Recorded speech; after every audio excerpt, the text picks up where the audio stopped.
नमस्कार बच्चों। आज का विचार सबसे पहले, शिक्षा जिंदगी की तैयारी नहीं है, शिक्षा खुद जिंदगी है। बात को समझिएगा, शिक्षा जिंदगी की तैयारी नहीं है, शिक्षा खुद जिंदगी है। क्लियर? इसलिए हमें शिक्षा के बारे में हमेशा प्रयास करते ही रहना चाहिए। कोई भी व्यक्ति इस जीवन में शिक्षा को लेकर कह दे कि हम किसी भी विषय को लेकर परिपूर्ण हैं, तो वो नहीं है। हम जितना ज़्यादा किसी भी चीज़ के बारे में कोशिश करते हैं सीखने की, हम उतना ज़्यादा उसके बारे में नया सीखते चले जाते हैं। तो आइए बच्चों, अब हम लोग, आज का टॉपिक है हमारा गोलीय दर्पण से संबंधित परिभाषाएं। ठीक है। हालांकि इससे पहले के वीडियो में मैंने आपको गोली दर्पण के बारे में थोड़ा सा बताया था कि गोली दर्पण क्या होता है, अवतल दर्पण और गोली दर्पण कितने प्रकार के होते हैं, अवतल दर्पण और उत्तल दर्पण। ठीक है। इसमें भी मैंने आपको दो इसकी टाइप्स बताए थे, अवतल दर्पण और उत्तल दर्पण, और ये भी बताया था अवतल दर्पण क्या होता है, उत्तल दर्पण क्या होता है। क्लियर? अब आज हम लोग पढ़ेंगे बच्चों गोलीय दर्पण से संबंधित परिभाषाएं। तो देखिए आपके सामने दो फिगर बने हुए, एक अवतल दर्पण का है, एक उत्तल दर्पण का है। बच्चों, अवतल दर्पण के बारे में मैंने आपको बताया था। अवतल दर्पण वह दर्पण है जिसमें परावर्तन दबे हुए तल से होता है। तो देखिए इसका पॉलिशदार अगर तल देखा जाए तो ये है। ठीक है। अब इसमें कोई रेस अगर जाएगी तो उसका परावर्तन दबे हुए तल, ये देखिए ये तल क्या है, दबा हुआ है। उत्तल दर्पण के लिए मैंने आपसे बताया था कि इसमें परावर्तन सदैव उभरे हुए तल से होता। तो देखिए इसमें जो पॉलिश है इसके बैक साइड में है। ठीक है। यानी ये क्या है, ये इसका उभरा हुआ तल है। क्लियर? ये क्या है, इसका उभरा हुआ तल। तो यहां से क्या होगा, परावर्तन होगा। देखिए ये लिखा हुआ है परावर्तक तल, इसका परावर्तक तल ये देखिए अंदर से तीर लाके दिखाया गया, और इसका परावर्तक तल ये देखिए बाहर, और इसका देखिए पॉलिशदार तल बाहर से है और इसका पॉलिशदार तल अंदर से दिखाया जाए। तो बात समझ में आई उत्तल दर्पण और अवतल दर्पण के बारे में। इसके बाद देखिए ये है दर्पण के एकदम बीचों बीच में एक बिंदु होता है जिसे हम P से डिनोट करते, और ये क्या होता है, दर्पण का ध्रुव होता है। ठीक है। तो ये हमने दर्पण का मध्य बिंदु, जो परावर्तक तल का मध्य बिंदु है, उसे हम क्या कहते हैं, दर्पण का ध्रुव। यानी इसको हम किससे प्रदर्शित करते हैं, P से। तो हमारी पहली परिभाषा यही है। इसमें देखिए बहुत सारे पॉइंट हमने बताए हैं, एक बार देख लेते हैं और फिर उसके बाद इनकी परिभाषाएं आपको बताते हैं। ये M डैश क्या हो गया, ये दर्पण को डिनोट कर रहा है, यहाँ भी M डैश है। ठीक है। ये देखिए मुख्य अक्ष इसका भी दिखाया गया, इसका भी मुख्य अक्ष दिखाया गया, इसका भी वक्रता केंद्र देखिए यहाँ पे दिखाया गया, इसका भी वक्रता केंद्र आपको दिखाया गया। क्लियर बच्चों? ये देखिए आर क्या है, इसके लिए P से C के बीच की दूरी ही आपकी क्या है, R है, और ये क्या है, वक्रता त्रिज्या है। देखिए इन दोनों को दिखाया गया वक्रता त्रिज्या को लेके। तो आइए अब हम लोग सीधे चलते हैं कि कौन कौन सी परिभाषाएं होंगी इससे संबंधित। फिगर मैंने आपको बता दिया है, आपके सामने अवतल दर्पण का भी फिगर है और उत्तल दर्पण का भी फिगर है। तो पहली परिभाषा है दर्पण का ध्रुव। गोलीय दर्पण से संबंधित परिभाषाओं में पहली परिभाषा है दर्पण का ध्रुव, जिसे हम पोल ऑफ मिरर कहते हैं। तो अभी मैंने आपको बताया बच्चों, दर्पण का ध्रुव क्या होता है, दर्पण के परावर्तक तल के व्यास के मध्य बिंदु को, दर्पण के, लिख लेते हैं, दर्पण के परावर्तक तल के व्यास के मध्य बिंदु को, मध्य बिंदु को दर्पण का ध्रुव कहते हैं, दर्पण का ध्रुव कहते हैं। इसे P से प्रदर्शित करते हैं। किससे प्रदर्शित करते हैं, P से। भाई ये दर्पण है, दर्पण के परावर्तक तल का व्यास लिया गया है। क्या लिया गया है, व्यास लिया गया है, ये ध्यान रखिएगा। ठीक है। फिर अगला है वक्रता केंद्र, जिसे हम सेंटर ऑफ कर्वेचर बोलते हैं। क्या है, वक्रता केंद्र। ये बिंदु C जो दिखाया गया, ये दर्पण का क्या है, वक्रता केंद्र है। ठीक है। इनमें इन सारे बिंदुओं को भी जानना आपके लिए अनिवार्य है। ठीक है। तो बिंदु C क्या हो गया, दर्पण का वक्रता केंद्र हो गया। अब वक्रता केंद्र क्या होता है, तो उस गोले का केंद्र, उस गोले का केंद्र, उस गोले का केंद्र जिसका दर्पण एक भाग है, जिसका दर्पण एक भाग है, उस गोले का केंद्र जिसका दर्पण एक भाग है, दर्पण का वक्रता केंद्र कहलाता है। दर्पण का वक्रता केंद्र कहलाता है। इसे हम बच्चों किससे प्रदर्शित करते हैं? सी से। ठीक है, देखिएगा, इसीलिए मैंने यहाँ पे दर्पण आपको बना के बताया। देखिए ये पूरा गोला हो गया।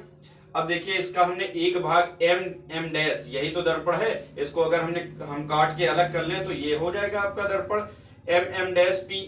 ठीक है, तो इस स्थिति में उस गोले का केंद्र, ये पूरा गोला हो गया, तो उस गोले का केंद्र जिसका दर्पण एक भाग है, जैसे एम डैश जिसका एक भाग है, क्या कहलाएगा? दर्पण का वक्रता केंद्र कहलाता है। ठीक है, इसे हम सी से प्रदर्शित करते हैं। क्लियर? अगला देखते हैं बच्चों हम लोग वक्रता त्रिज्या, रेडियस ऑफ कर्वेचर। ठीक है, तो रेडियस ऑफ कर्वेचर क्या होती? अभी मैंने बताया था ये जो दर्पण है ये किसी गोले का पार्ट है। यहाँ मैंने पूरा गोला आपके सामने बनाया हुआ है और एम डैश, देखिए दोनों में हमने दर्पण के पार्ट को माना है। जैसे हमने अभी आपको बताया था एम डैश पी क्या है? दर्पण का एक पार्ट है। क्लियर? तो यहाँ पे भी वही परिभाषा रहेगी, उस गोले की त्रिज्या, उस गोले की त्रिज्या जिसका दर्पण एक भाग है, जिसका दर्पण एक भाग है, उस गोले की त्रिज्या जिसका दर्पण एक भाग है, क्या कहलाती है? वक्रता त्रिज्या कहलाती है। वक्रता त्रिज्या। ठीक है, समझ गए ना? मैंने इतना ही लिख रहा हूं, उस गोले की त्रिज्या जिसका दर्पण एक भाग है, दर्पण की वक्रता त्रिज्या कहलाती है। दर्पण की वक्रता त्रिज्या कहलाती है। ये आप स्वयं लिख लेंगे। और इसे हम किससे बच्चों प्रदर्शित करते हैं? आर से।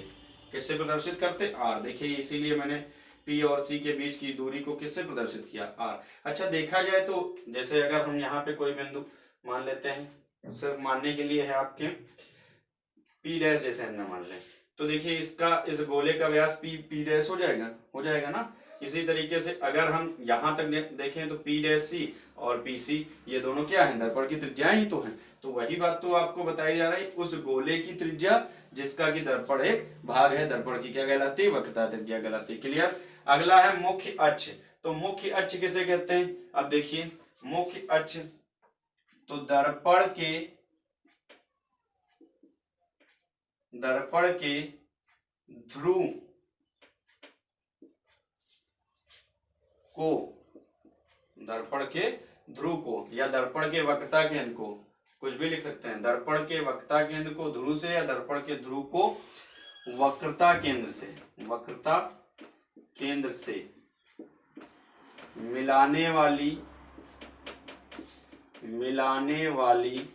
सीधी रेखा को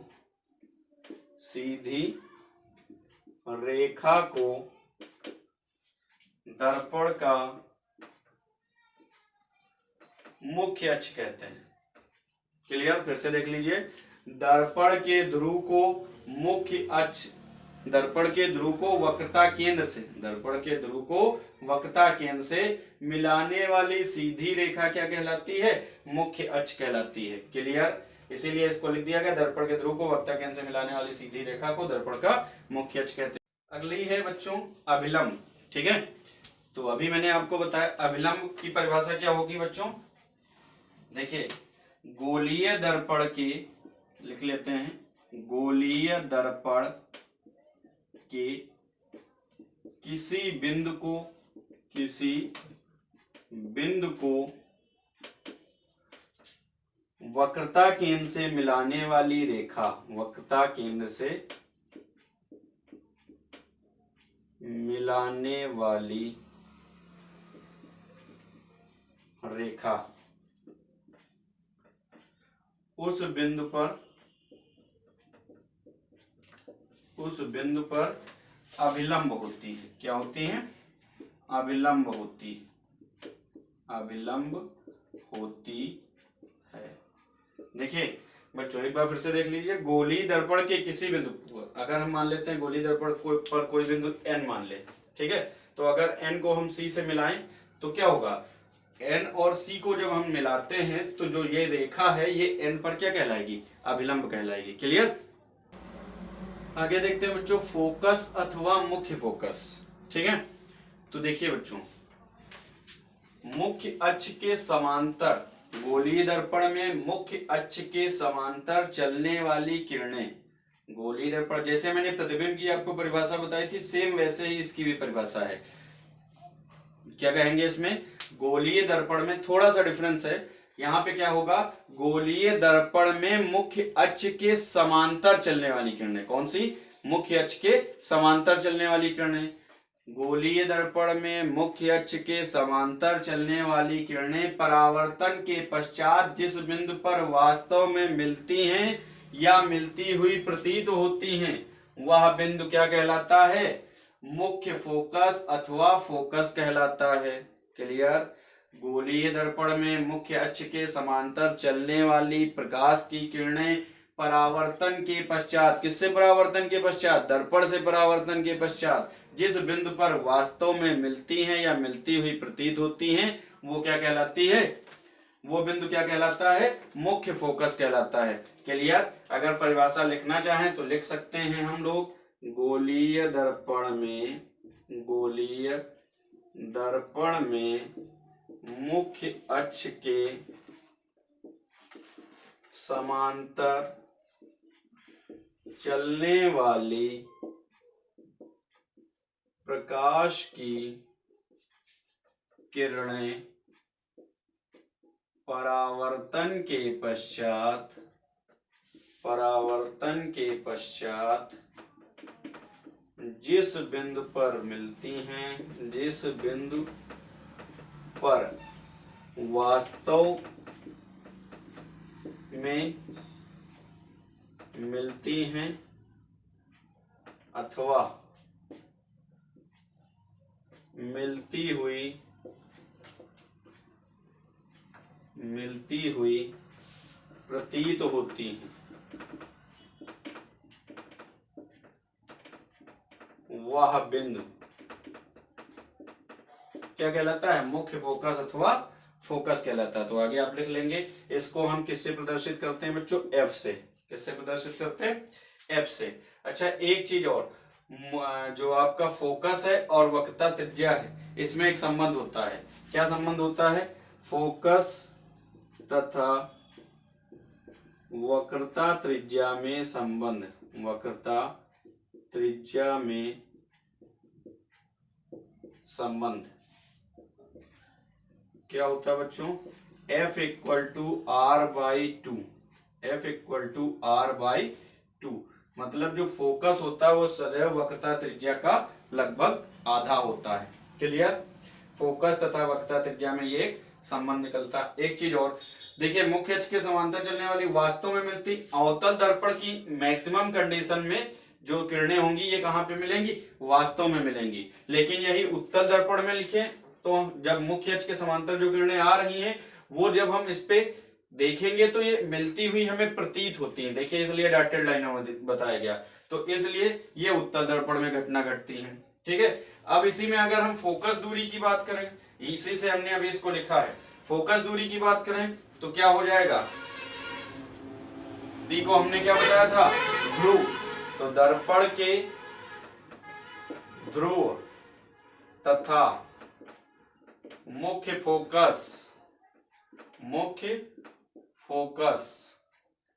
फोकस को हमने अभी आपको किससे बताया, एफ। दर्पण के ध्रुव P तथा मुख्य फोकस F के बीच की दूरी को फोकस दूरी कहते हैं। क्या कहते हैं, फोकस दूरी कहते हैं। क्लियर। इसे हम क्या कहते हैं, फोकस दूरी कहते हैं। क्लियर। अगला है फोकस तल। तो देखिए बच्चों, फोकस तल, फोकल प्लेन, ये फोकल लेंथ, फोकस। तो फोकल प्लेन क्या है आपका, देखिएगा बच्चों, फोकस बिंदु पर मुख्य अक्ष के समांतर, मुख्य अक्ष के लंबवत, फोकस बिंदु पर मुख्य अक्ष के लंबवत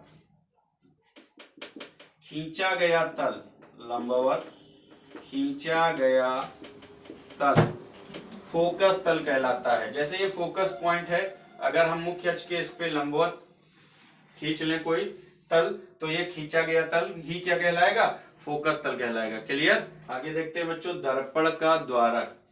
दर्पण का द्वारक क्या कहलाता है? दर्पण के परावर्तक तल के व्यास को, दर्पण के परावर्तक तल के व्यास को दर्पण का द्वारक कहते हैं।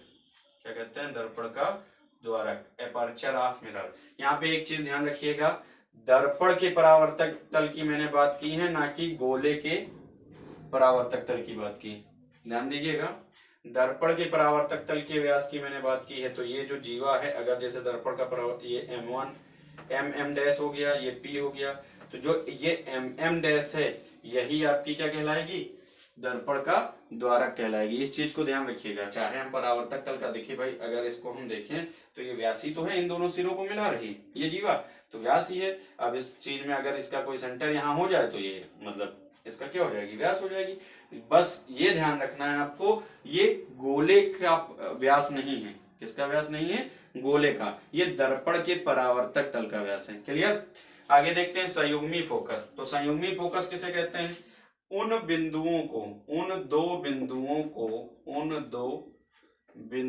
को जिनमें, जैसे हम मान लेते हैं कोई बिंदु है बच्चों ये, ठीक है, यहां से चली और यहाँ पे कोई दो पॉइंट मिलती, कोई दो किरणें मिलती हैं। ठीक है, फिगर बनता हुआ मैंने दिखाया। ये ओ डैश हो गया, ये प्रतिबिंब बन रहा है, तो ये क्या बनेगा आपका? I dash. क्या बनेगा? I dash. ठीक है, तो इस स्थिति में उन दो बिंदुओं को, किन किन बिंदुओं को, अब बात समझ लीजिएगा, उन दो बिंदुओं को, एक पहला बिंदु ये, दूसरा बिंदु ये, सिर्फ इसको बताने के लिए मैंने ये फिगर बनाया है, बाकी इसका कोई मतलब नहीं है। ठीक है, तो उन दो बिंदुओं को जिनमें किसी एक वस्तु, किसी एक पर रखी वस्तु का, या किसी बिंदु पर रखी, एक छोड़ो, किसी बिंदु पर रखी वस्तु का वास्तविक प्रतिबिंब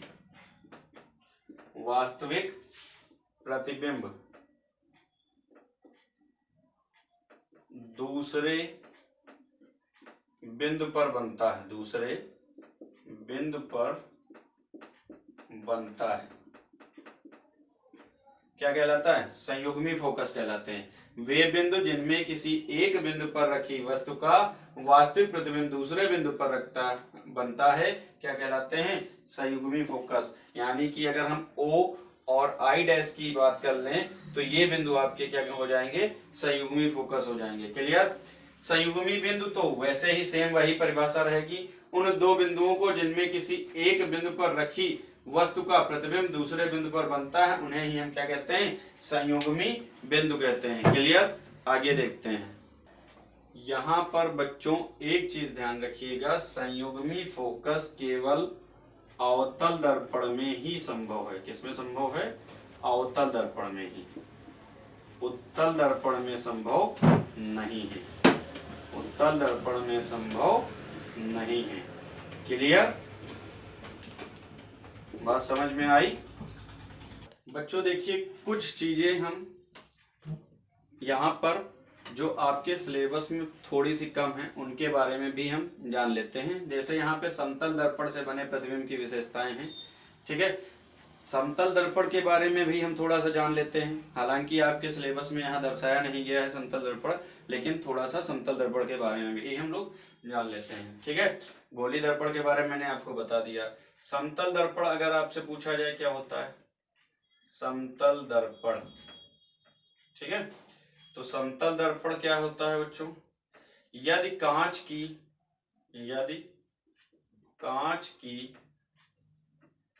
प्लेट को,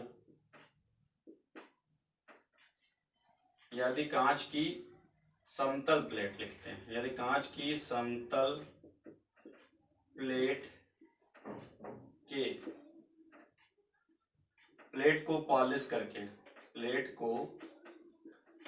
पॉलिश करके परावर्तक तल बनाया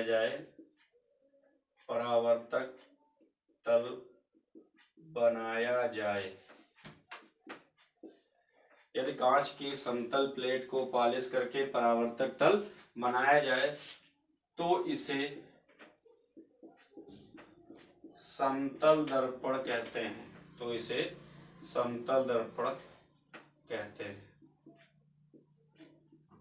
थोड़ी सी इसके बारे में बात करना चाहूंगा। मैंने अभी आपसे कहा कि ये आपके सिलेबस में नहीं है, फिर भी इसको आप देख लीजिए। ये जरूरी नहीं है कि आपके सिलेबस में नहीं है तो ये आपके काम नहीं आएगा। देखिए कहीं कहीं पे इसमें है कि कहीं कहीं पे एनसीईआरटी में तो दिया है, लेकिन जो नॉर्मल बुक है उसमें 10th में समतल दर्पण के बारे में नहीं बताया गया। तो एनसीईआरटी चूंकि पैटर्न हम लोग पढ़ रहे हैं तो हम लोग इसके बारे में भी जान लेंगे, और किसी भी चीज के जानने में बुरा नहीं होता है। तो देखिए बच्चों, समतल दर्पण, यदि कांच की समतल प्लेट को पॉलिश करके परावर्तक तल बनाया जाए तो इसे हम क्या बोलते हैं? समतल दर्पण कहते हैं। अब एक चीज यहाँ पे आती है, हम लोग अपने जीवन में भी समतल दर्पण का मैक्सिमम यूज करते हैं। हमें अपना चेहरा देखना होता है, बाल खींचने होते हैं, तो क्या करते हैं हम लोग? समतल दर्पण का यूज करते हैं। ठीक है, इस तरीके से अगर दर्पणों की यूज की बात की जाए तो बहुत सारे यूज हैं हमारे जीवन में। ठीक है, लेकिन उस टॉपिक से पहले मैं थोड़ा सा समतल दर्पण के प्रतिबिंब की विशेषताओं के बारे में बात करना चाह रहा हूँ। तो समतल दर्पण के प्रतिबिंब की विशेषताएं क्या हैं? समतल दर्पण द्वारा बना प्रतिबिंब सीधा, आभासी तथा आकार में वस्तु के बराबर होता है। प्रतिबिंब दर्पण के ठीक पीछे, समतल दर्पण द्वारा प्रतिबिंब दर्पण के ठीक पीछे उतनी दूरी पर बनता है जितनी दूरी पर वस्तु दर्पण के सामने होती है। जैसे कभी कभी आप देखिए, आपके घर में एक लॉन्ग प्लेन मिरर लगा हुआ हो, तो आप जब देखिए दर्पण के सामने खड़े होते हैं तो ऐसा लगता है जितनी दूरी पे आप खड़े हैं उतनी ही दूरी पे प्रतिबिंब बन रहा है। तो यही रियलिटी है। एक चीज और, जब आप समतल दर्पण में प्रतिबिंब को देखते हैं तो हमारा जो दायां सिरा होता है वो बाईं ओर, और जो बायां सिरा होता है वो दाईं ओर बनता है। आपने अगर नहीं देखा है तो इसको देखिए भाई, सिंपल सी बात है, देखा जरूर होगा। अगर नहीं अनुभव किया है तो इस बात का अनुभव करिए। ठीक है, तो देखिए बच्चों, प्रतिबिंब में वस्तु का दायां सिरा बाईं ओर और बायां सिरा दाईं ओर बनता है। इस घटना को हम पार्श्व उत्क्रमण भी बोलते हैं। क्या कहते हैं? पार्श्व उत्क्रमण। अगर आपसे कोई पूछ ले पार्श्व उत्क्रमण क्या होता है तो आप बता सकते हैं, समतल दर्पण द्वारा बने प्रतिबिंब में वस्तु का दायां सिरा बाईं ओर तथा बायां सिरा दाईं ओर बनता है, इसलिए इसे हम इस घटना को ही हम क्या कहते हैं? पार्श्व उत्क्रमण कहते हैं। इंग्लिश में बोलना चाहे तो लेटरल इन्वर्जन कहते हैं। ठीक है, ये मैंने आपको फिगर बनाया था, इसके लिए प्रतिबिंब दर्पण के ठीक पीछे उतनी ही दूरी पे बनता है। तो जैसे यहाँ पे देखिए, दर्पण के सामने वस्तु हो गई, ये पीछे हो गई, मतलब ये दूरी और ये दूरी क्या होगी? परस्पर बराबर होंगी। ठीक है, प्रतिबिंब देखिए दोनों बराबर हैं। ठीक है, और क्या है? सीधा भी प्रतिबिंब है। क्लियर? अच्छा, एक चीज और ध्यान रखेंगे, जो भी प्रतिबिंब सीधा बनेगा वो आभासी प्रतिबिंब होगा। सिंपल सी बात है। ठीक है, इसके बाद आपतित प्रकाश की किरण की दिशा नियत रखते हुए, जिस दिशा से प्रकाश आ रहा है अगर उस दिशा को हम नियत रख दें, और उसके बाद जो हमारे पास दर्पण है उसको अगर हम थीटा कोण घुमा दें, तो जो परावर्तित प्रकाश की किरण होगी वो दर्पण के घुमाने की दिशा में 2 थीटा कोण पर क्या हो जाएगी? मुड़ जाएगी। वही बात लिखी है, आपतित प्रकाश की किरण की दिशा नियत रखते हुए यदि समतल दर्पण को थीटा कोण घुमा दिया जाए तो परावर्तित किरण दर्पण के घूमने की दिशा में 2 थीटा कोण घूम जाती है। अगला, ये आपसे न्यूमेरिकल में पूछा जा सकता है। ठीक है, तो इसको ध्यान दे लीजिएगा, बहुत इंपॉर्टेंट फार्मूला है ये। यदि 2 समतल परस्पर थीटा कोण पर झुके हों, कोई 2 समतल हैं, समतल दर्पण, ठीक है, वो परस्पर अगर थीटा कोण पर झुके हुए हैं तथा उनके बीच कोई वस्तु रख दी जाए, अब उनके बीच थीटा कोण पे झुके हैं, जाहिर सी बात उनके बीच क्या है? गैपिंग है। अब उनके बीच अगर कोई वस्तु रख दी जाए तो दर्पण से परावर्तन द्वारा बने प्रतिबिंबों की संख्या n थीटा पर निर्भर करती है। अब 3 कंडीशन इसमें आती हैं, हम कौन सा कब मान निकालेंगे? n का मान निकालना होगा तो n equal to 360 upon theta minus 1। यदि 360 अपॉन थीटा सम संख्या हो, मतलब 360 बटे थीटा अगर हम निकाल लें, जैसे सपोज दैट 360 बटे 60 कर लें तो कितना हो गया? 6 हो गया, मान लेते हैं। ठीक है, तो इसका हमें मान निकालना है, जैसे थीटा हमें दिया है 60 डिग्री। ठीक, तो ये 6 हो गया। तो यहाँ पे प्रतिबिंबों की संख्या कितनी हो जाएगी 6 - 1 यानी कि 5। बात समझ में आई। यदि 360/θ सम हो, अगर यही क्या हो विषम हो तो सिर्फ संख्या क्या हो जाएगी 360/θ। अब जैसे यहाँ पे हम ले लेते 360 अपान, अगर हम मान लें जैसे 120 मान लेते हैं, ठीक है, तो कितना हो जाएगा जैसे 3 हो जाएगा, मान रहे हैं, ठीक है, ये ध्यान रखिएगा। तो कितनी हो जाएगी संख्या 3 हो जाएगी, यानी कि संख्या क्या होगी ये विषम है, और जब इसका मान विषम है तो n का मान जो आया वही हो जाएगा। क्लियर। इसके अतिरिक्त देखते हैं यदि n = 360/θ का मान पूर्णांक ना होकर भिन्न हो तो प्रतिबिंबों की संख्या भिन्न मतलब किसी भिन्न के रूप में हो, तो प्रतिबिंबों की संख्या n-1 के बाद वाला पूर्णांक होगी। जैसे इसमें θ बराबर 75 डिग्री दिया हो बच्चों, तो n = 360/75। अब 75 से अगर हम 360 को कैंसिल कर रहे हैं तो पूरा पूरा नहीं कैंसिल हो रहा, यानी 4.8 टाइम में कैंसिल हो रहा। तो संख्या क्या होगी अगर हमें प्रतिबिंबों की संख्या निकालनी, तो देखिए n-1 के बाद वाला पूर्णांक यानी n कितना आया 4.8 आया, इससे 1 घटा देंगे तो कितना बचेगा 3.8। तो इसके बाद कौन सा 3.8 के बाद कौन सा पूर्णांक आएगा 4 आएगा। तो इस तरीके से हम इसके द्वारा संबंधित न्यूमेरिकल लगा सकते हैं। क्लियर बच्चों।